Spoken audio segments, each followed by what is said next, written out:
ፍቅራችሁን ተገላለጹ። የፈለገ በሙዚቃ የፈለገ በግጥም የፈለገ በአክቲንግ ንገረኝ።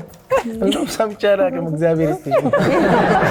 ወደ ውጪ የሚሄድ አጋጣሚ ነበራት። ስመለስ ይሄ ልጅ ካላገባ አገባዋለሁ ብላ ሄደች። እኔ አላምንህም እኮ እናቴ ትሞትን እናቴ በቃ ልባችን እስኪወልቅ እንጀናጀን ነበረ። ስትመጣ አንድ ሰው ሳያያት እኔ ኤርፖርት እጄ ተቀበልኳት ማለት ነው። አይ በፌስቡክ ነው ያወራነው። በዛ አድናቂ ነኝ አልኩ። በዛ ዘመርን። አድናቂ ነኝ ብለሽ ጽፈሽለት ከእውነተኛ ባለቤቱ ጋር ነው አዝመራው እዚህ የተገኘው። ደግሞ የእንደዛኛው ውሸት እንዳይመስላችሁ። አይ ይሄኛውን ፓሮዲ የሚመስለው ሰው ሊኖር ይችላል። ያራዳ ቅዳሜ አንዱ ፓርቲ ሊመስላችሁ ይችላል። ግን ዛሬ ቀዳማዊት እመቤት ናቸው የተገኙት ለማለት እወዳለሁ። ዶሮ አርደን አናውቅም ነበር። አሁን ከተጋባ ነው ዶሮ አርደን አናውቅም።